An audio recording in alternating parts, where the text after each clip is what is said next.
দীপাবলির পরই বদলে গেল সোনার দাম। সঞ্চয় হোক বা অলংকার, সোনা বাঙালির জীবনে গুরুত্বপূর্ণ। তাই কেনার ইচ্ছে থাক বা না থাক, সোনার দাম বাড়লে যেমন কপালে চিন্তার ভাঁজ পড়ে, সস্তা হলে তেমনই মন খুশিতে ভরে ওঠে।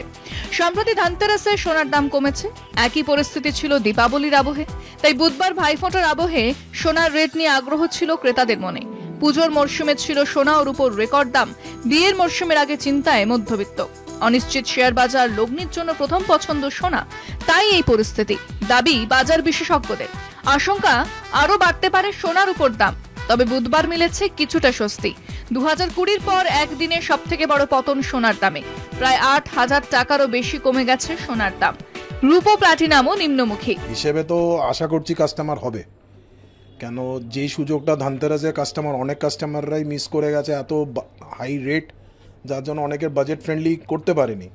তো আশা করছি এই যে ইন্টারন্যাশনাল মার্কেটে সোনার দামটা এতটা ডাউন হওয়াতে কিছুটা হলেও কাস্টমার রিলিফ পাবে। অ্যাটলিস্ট সে যার নিজের ইচ্ছে মতন অ্যাটলিস্ট যতটা না পারুক যতটা পারবে কমে কিনতে পারবে। তো আশা করছি যদি আরেকটু কমে তো উই ক্যান এক্সপেক্ট কাস্টমার্স ফুটফলস, আর তারাও কিনতে পারবে।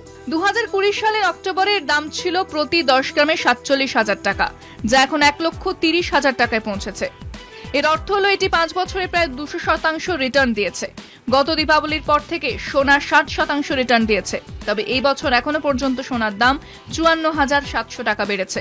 31শে ডিসেম্বর 2024-এ 24 ক্যারেটের 10 গ্রামের সোনার দাম ছিল 76,162 টাকা, যা এখন বেড়ে 1,30,840 টাকা হয়েছে। এর অর্থ হলো এটি প্রায় 70% রিটার্ন দিয়েছে। বিশ্লেষকরা বলছেন যে দামের এই নিম্নমুখী পরিবর্তনের কারণ মার্কিন মুদ্রাস্ফীতি। কলকাতা টিভি।